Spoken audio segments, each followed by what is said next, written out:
কাফের মারার জন্য তো তাকে বলা হয়নি। আমি আরো পড়েছি যে রাসূলুল্লাহ সাল্লাল্লাহু আলাইহি ওয়াসাল্লাম যখন মক্কা বিজয় করলেন, যখন তিনি ফিরছেন মক্কায় বিজয়ীর বেশে, তখন তার একজন সাহাবা, তার হাতে পতাকা ছিল, তিনি খুবই উত্তেজিত, খুব স্বাভাবিক। আমরা যখন মুক্তিযুদ্ধ শেষে দেশে ফিরছি তখন তো আমরাও উত্তেজিত ছিলাম, আমাদের হাতে অস্ত্র, আমরা তো আমাদের মধ্যে কেউ কেউ যে অঘটন ঘটায়নি তা না, তাও ঘটিয়েছে। তো সেই সাহাবা খুব উত্তেজিত কণ্ঠে বললেন যে রাসূলুল্লাহ, এখন আমরা সব খতম করে ফেলবো। তখন তিনি বলেছিলেন যে আজকে এখন আমরা খতম করতে যাচ্ছি না, আমরা মহব্বতের জন্য যাচ্ছি, ভালোবাসার জন্য যাচ্ছি। এবং ওই সাহাবার হাত থেকে কিন্তু পতাকা নিয়ে নেওয়া হয়েছিল তার এই উক্তির জন্য, শাস্তি হিসেবে। তো আমি খুব ছোট মানুষ, এই নিয়ে আমার হয়তো দীর্ঘ বক্তব্য দেওয়ার কোনো সুযোগ নেই, কিন্তু আমি আমার মতো করে যতটুকু বুঝি, আমার এক এক সময় মনে হয় কি যে যদি এই ছেলেদের আমি পেতাম, তাদের জিজ্ঞেস করতাম যে তোমাদের মধ্যে তো আইএস কথাটা খুব চালু হয়েছে, এদের ঘাঁটি হলো সিরিয়ায় একটা অংশে, ওরা 1000 মাইল দূরে গিয়ে জার্মানিতে বোমা ফাটায়, ওরা ফ্রান্সে গিয়ে ট্রাক চাপিয়ে দেয়, ওরা বেলজিয়ামে গিয়ে বোমা ফাটায়, আমেরিকায় ফাটায়, ইংল্যান্ডে ফাটায়, এমনকি কদিন আগে পাকিস্তানের হাসপাতালের মধ্যেও ফাটিয়েছে, যেখানে অসুস্থ মানুষের আশ্রয়। তো তোমার বাড়ির কাছে মাত্র 50 মাইল দূরে হলো ইসরায়েল। ইসরায়েলকে তো আমরা বলি, ইসরায়েলকে আমরা বলি ইসলামের সবচেয়ে বড় শত্রু, বলি না? তো তুমি 50 মাইল দূরে গিয়ে ইসরায়েলে একটা বোমা ফাটাও না কেন? আমি এই জন্য আইএস মানে আমি কিন্তু ইসলামী স্টেট বলি না, আমি বলি আইএস মানে ইসরায়েল স্টেট।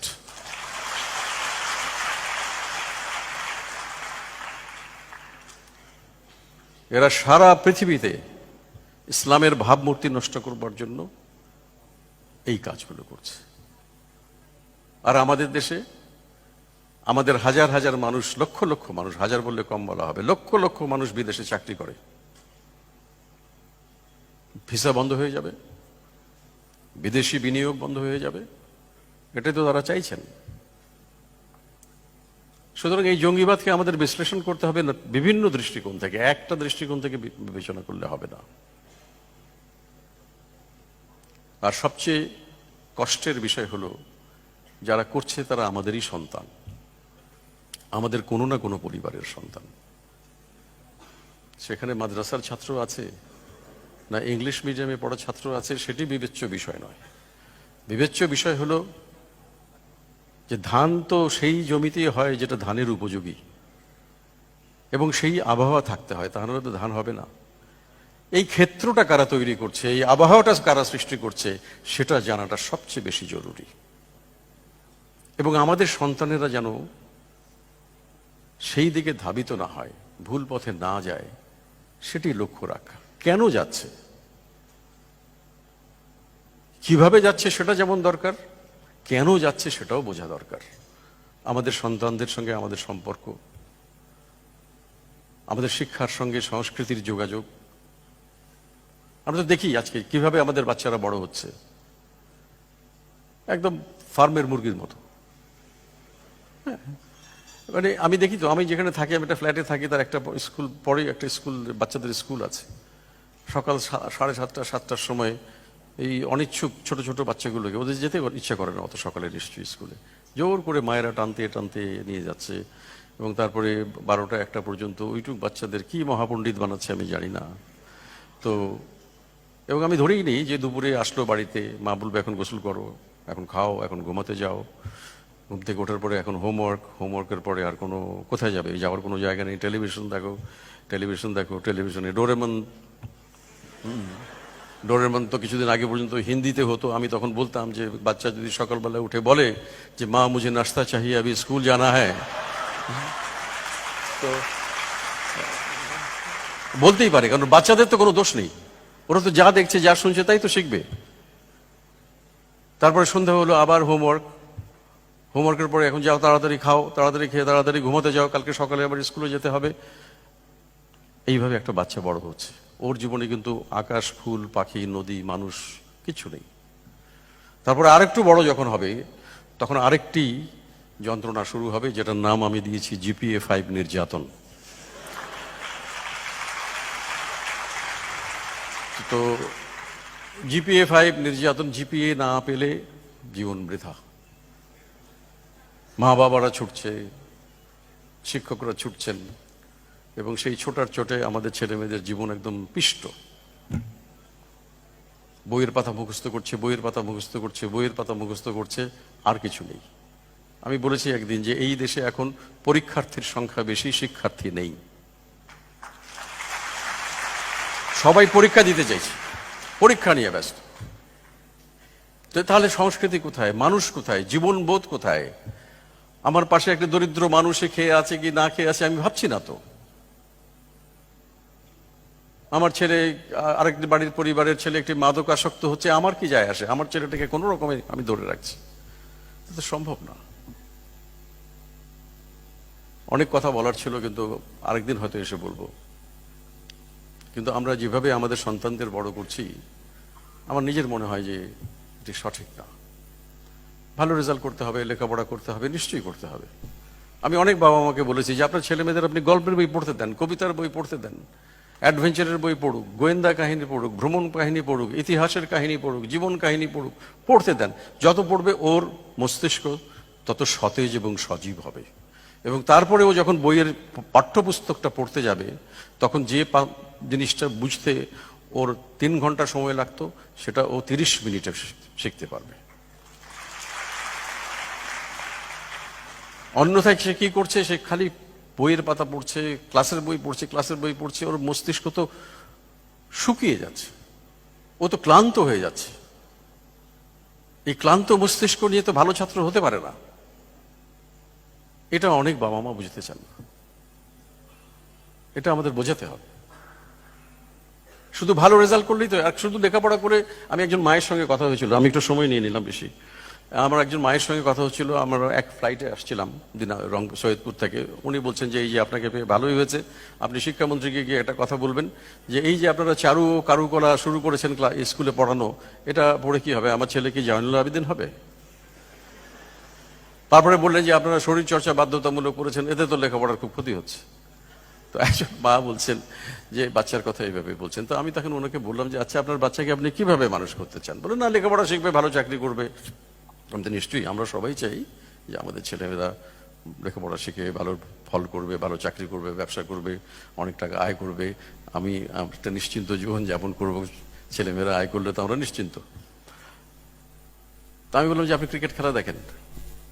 মানে হ্যাঁ দেখি, আমরা বাড়ি শুদ্ধ সবাই খুব ক্রিকেট খেলা পছন্দ করি। তাই আমি বললাম যে আপনার প্রিয় খেলোয়াড়কে? এটা কয়েক মাস আগের কথা। তো উনি বলছেন যে সাকিব আল হাসান। তো আমি বললাম যে আপনি কি জানেন যে সাকিব আল হাসান কয়েকদিন পরে IPL এ খেলতে যাচ্ছে ইন্ডিয়াতে? তো উনি ওখানে মাস 1.5 থাকবেন, কলকাতা নাইট রাইডার্সের হয়ে খেলবেন, এবং সব খেলা যে খেলবেন এমনও না, কিছু খেলা খেলবেন, কিছু খেলা খেলবেন না। তো উনি কত টাকা পাবেন আপনি জানেন? তো বলে না, জানি না। আমি বললাম যে প্রায় 3.5 কোটি টাকা পাবেন। তো কেউ কি জিজ্ঞেস করে যে সাকিব আল হাসান আপনি কি GPA-5 পেয়েছিলেন কিনা?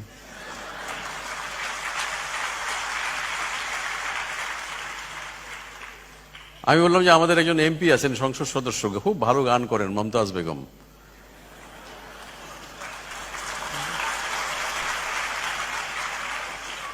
তো উনি গান করতে কত টাকা নেন আপনি জানেন? তো বলে না, আমার তো কোনো ধারণাই নেই। আমি যে আমার আছে, কারণ আমার সঙ্গে ওনার নিয়মিত যোগাযোগ আছে। আপনার সঙ্গে যদি খুব ভালো বন্ধুত্ব থাকে তাহলে মোটামুটি 5 লক্ষ টাকায় রাজি হতে পারেন, আর যদি না থাকে তাহলে 10 লক্ষ টাকা, আর যদি বিদেশে নিয়ে যান তাহলে 25 লক্ষ টাকা। তো আমি ধরে নিলাম যে সবার সঙ্গে ওনার বন্ধুত্ব, এবং উনি 5 লক্ষ টাকাতেই অনুষ্ঠান করছেন এবং মাসে 10টা অনুষ্ঠান করেন। তাহলে কত টাকা পাবেন? 50 লক্ষ টাকা। কেউ কি জিজ্ঞেস করেন যে মমতাজ বেগম আপনি ম্যাট্রিক পাস করেছেন কিনা?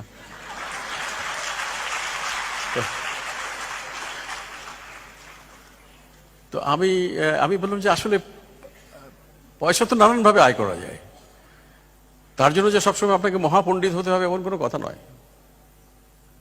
আমি বলছি না যে আপনার ছেলেমেয়ের লেখাপড়া আপনি বন্ধ করে দিয়ে তাকে ক্রিকেট খেলতে নামিয়ে দেন, সেটা বলছি না, কিন্তু সাকিব আল হাসান তো মাস্টার্স পাস করা ছেলে, আমি জানি। কিন্তু কথাটা হলো যে আপনারা যেভাবে দেখছেন জীবনটা কিন্তু এরকম নয়। আমি আরো বললাম যে আমাদের একজন বিখ্যাত শিল্পী কাইয়ুম চৌধুরী মারা গেছেন কিছুদিন আগে। তার একটা পেইন্টিং এর দাম এখন, একটা তেল রঙের পেইন্টিং এর দাম 30 থেকে 50 লক্ষ টাকা একটা। তো কেউ তো জিজ্ঞেস করেন, কোনোদিন খোঁজ করেননি যে কাইয়ুম চৌধুরী কি পাশ করেছেন। সুতরাং মানুষের মেধার বিকাশ নানানভাবে হতে পারে। আমাদের সন্তানদের মধ্যে কিন্তু সেই সম্ভাবনাগুলো আমরা দেখবার কোনো চেষ্টা করি না। আমরা শুধু পাস, রেজাল্ট, ভালো রেজাল্ট, ক্লাসে তো একজন ছেলে ফার্স্ট হবে, একজন ছেলে সেকেন্ড হবে, তাই বলে যারা ফার্স্ট সেকেন্ড থার্ড ফোর্থ এগুলো হবে না তাদেরকে আমরা বঙ্গোপসাগরে ভাসিয়ে দেবো? আমি তো বুঝতে পারি না। তাদের দিয়ে আর কিছু হবে না। আমি জানি না জামান ভাই কত ভালো ছাত্র ছিলেন,